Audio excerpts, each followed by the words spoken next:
You just won the lottery. Congrats. You're f***ed. If you're lucky enough to survive all the lawsuits, betrayals, and murder attempts you're about to face, you might just live long enough to go bankrupt. If you want any chance of this working out, listen carefully. The first thing you need to do is absolutely nothing. Don't tell anyone, don't quit your job or drop out of school, don't buy a GT3 RS, and don't claim your prize. Yet. Most places will give you a few months to grab your check. Let's just say you won in California, which gives you 180 days. We're gonna use this to our advantage, but in the meantime, it is absolutely and utterly imperative that you do not lose your ticket. This actually happened to 7 people. 3 of them didn't survive. Take your— Wait. This actually happened to 7 people. 3 of them. Damn. Bro, 3 of them died. They killed themselves after they lost it. Wow. $1 million. $3 million. $3 million. That's crazy. Didn't survive. Take your ticket and sign the back of it, photocopy it, take selfies with it, record a video with it, put it in a waterproof, fireproof box, then take that box to the bank and put it in a safety deposit box. Now that your ticket's hopefully secure, we need to use this time to prepare a few things. First, we need to hire a professional. I watched a few lottery news segments and found you this guy, Jason Kurland. He's a self-described lottery lawyer that charges $200K up front and a $50K monthly fee. Hell no. $200K up front, nigga? No, what the fuck? No, $200K? Bro, what kind of lawyer are you? Okay, there are a million lawyers that offer me. I mean, there are lawyers, you know, that make you pay over $500,000, you know, up to $700,000-800,000, sometimes even over $1 million, you know, it depending on what you're dealing with, you know what I'm saying? I feel like as far as situations like this, $200K is crazy, you know what I'm saying? So they have to lower their standard when it comes to their pay. I don't might sound like a lot, but for legal protection, money management, and tax shielding, this is actually a steal. Plus, you won the $200 million Powerball, so $200K is only 1,000th of your winnings. Now that you have Jason on your team, he's gonna prepare your banking and investment accounts. And of course, he won't withdraw any money without your written consent. But in your very first meeting, he gives you some bad news. See, the first rule of winning the lottery is to always stay anonymous. But most places won't let you do this. California requires the public disclosure of the winner's full name. And no, a trust won't help you. You're getting fully doxxed, and we need to prepare for that. But first, your phone rings. It's your boss, telling you off for being late to work. Resist the urge to show up to the office with an AR-15 and chill, what the fuck? Instead, put in a 2-week notice. Leaving on bad terms would just give your coworkers an excuse to sue you. Now back to concealing your identity. Delete your social media, get a new phone number, make a new email, and change your primary address to a PO box. This should help prevent strangers from tracking you down, but an even bigger threat might just be your own family. This guy right here won $20 million, and he used it wisely, starting up a successful gourmet popcorn shop and helping out his loved ones. 9 years later, he was murdered by his sister-in-law. Wow. What the fuck? That's family, bro. If you don't keep your family in check, you might end up getting killed, or even worse, divorced. So here's the plan. You decide right now the exact amount you want to dedicate for family and make a trust for it. Once you fund this trust with a portion of your winnings, Jason will take it over. So when your family members come begging, you could just tell them you're not in charge of the money. Let Jason be the bad guy. After a few weeks of preparation and sleepless nights, it's finally time for you to claim your ticket. But here is where a lot of people mess up. The lottery press conference is where you'll be presented with the world's largest stimulus check in front of a horde of reporters who are snapping and publishing nice clean photos of your face right next to the reward for killing you. It's gonna be an exciting event. I mean, look how happy this guy is. He just won $1 million. He doesn't know it yet, but 1 month after taking this photo, he's gonna mysteriously die of cyanide poisoning. What the fuck? See, bro, that's weird. That's weird shit. Like, that's weirdo shit. I'm not gonna lie. Nigga won the lotto and can't even have his earnings in peace. That's sad. That's honestly sad. No suspect was ever found. In unrelated news, these 2 women inherited all of his winnings. In completely unrelated news, this woman prepared the last meal he ate before he died. Anyway, what I'm trying to say is And it be the wife the whole time. That's what's crazy. It be the wife the whole time. Plotting on him the whole time. Trying to wait till he pass or something, or wait till something tragic happen, or wait till he break up or divorce. It's always them divorces. That's why I say don't get married. You know what I'm saying? Never get married. Don't get married. Cause literally they're taking everything. The moment that she feel like she done with you, it's up. Literally all that money you got. Be ready to pay them lawyers, because that's what it's going to. Like that, and that's sad. The press conference might not be optimal for you. Luckily, there are some genius tactics you can use to reduce its potential harm. Renting a car will stop people from tracking your license plate. Wearing a disguise will lower your profile as long as it's not ridiculous enough to go viral. But the smartest way to handle your press conference is by not going. You're not required to show up for your media appearance. The massive check with your name on it will still get put on the news, you just won't be in the shot. Instead, you'll go to the lottery office without any cameras and quietly grab your normal size check. But as you hold the piece of paper that's about to change your life, the first thing you'll notice is that the amount is a lot lower than you expected. See, there are two ways to claim your prize when you win the lottery. If you want the full advertised amount, you need to take the annuity, which means your prize gets paid out over the course of 29 years. But you took your prize in the more popular lump sum, where you get all the money at once, but it'll be just around half of the total jackpot. Oh, wow. Wait a minute. Hold up. So you'd only be getting 100 million.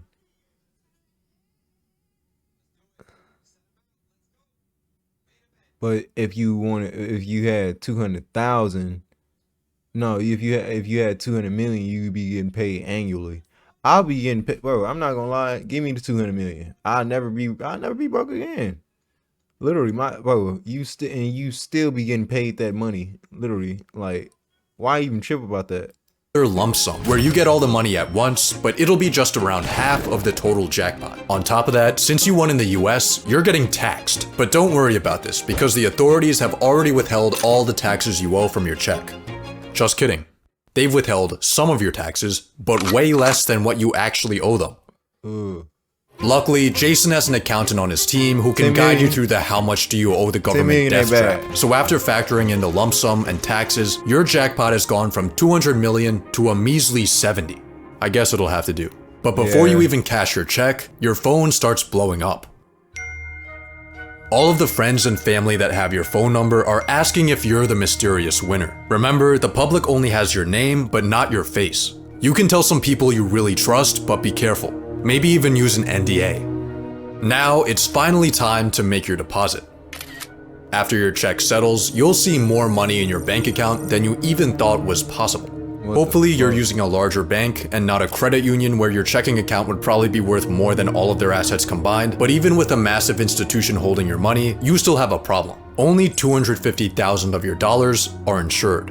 But how risky actually is this? Well, ever since 2008, uninsured depositors only lost money in 6% of US bank failures, and large banks like Chase or Wells Fargo are designated as systemically important financial institutions, aka they have the US government as their sugar daddy, so it would take a lot for them to go under. Chances are you'll be fine, but still, you should move this money somewhere else. It's time to hit up Jason to fund your trusts and investments. Let's give him 40 million to manage for you, and with a conservative 6% return. $40 million to manage? No way. No, dude. Maybe like 20 million, bro.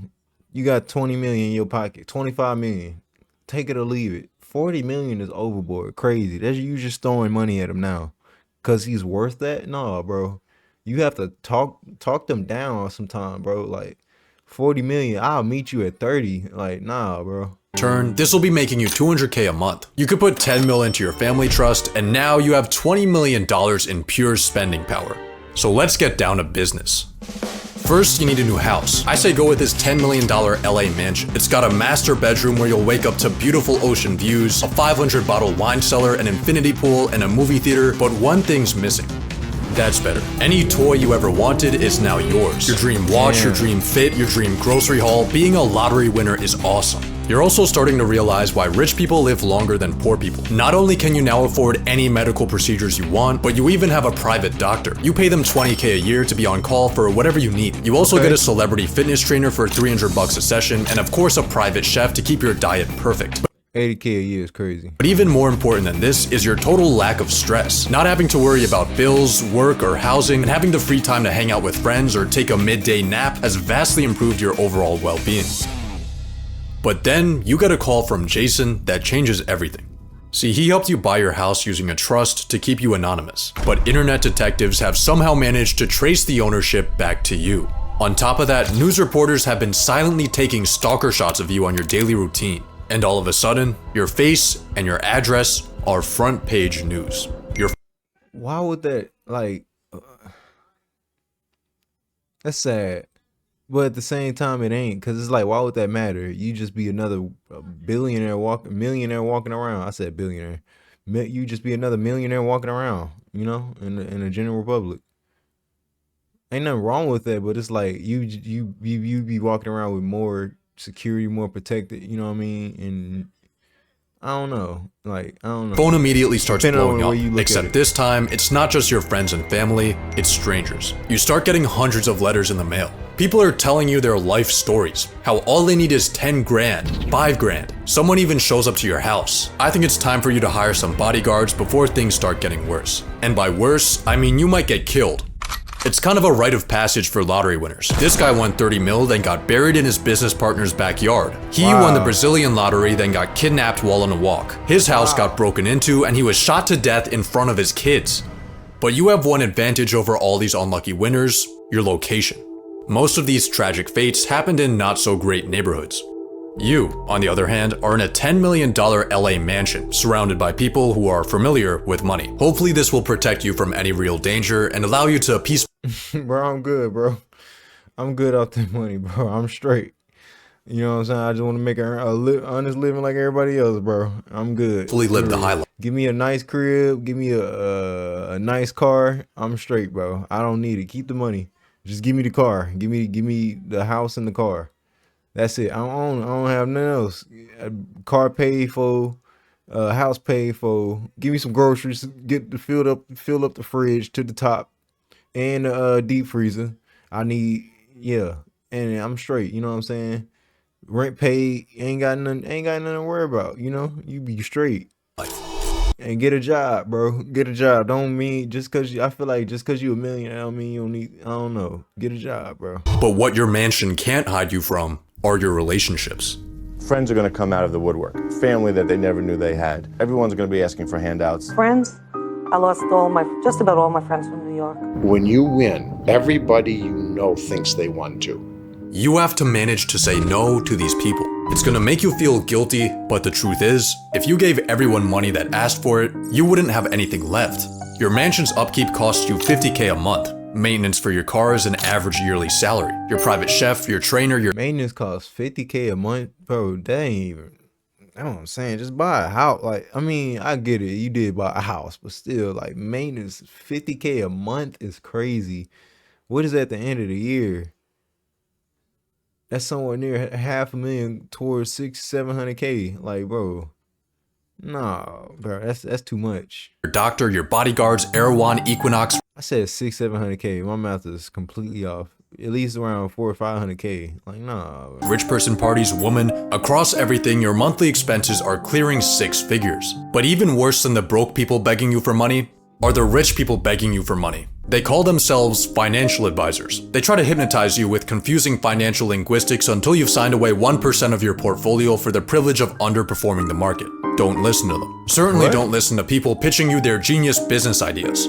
All of these opportunists are starting to make you feel like a walking ATM. When you win the lottery, people won't respect you like they do other rich people because you didn't really earn your money. You just experienced a statistical glitch. This is where you begin to have a bit of an identity crisis. All you are and all you're known as is the guy that got lucky. When you meet new people, it's often people will say, well, what do you do? Especially in my circle of people, most people were working or trying to put themselves through college. And, oh, I just won the lottery and I just sit around. That's not something that I wanted to say. One day as you're contemplating the meaning of life, a mysterious man walks up to you, and he's here to inform you that you're being sued. A random guy you've never seen in your life is claiming that he bought your ticket, and he's coming for all of your winnings. He's gonna bring food. Wait, he bought his ticket Wait, what? You can buy someone else winning's ticket even after they won? I'm the winner. God took me to that gas station. Just wanted to ask, man, is there any truth to these claims about the stolen ticket? Luckily, you're gonna be fine because you have legal protection from our boy Jason. Jason? A New York attorney known as the lottery lawyer is now charged with extorting lottery winners in a $107 million scheme. Wow. $170 million, dude.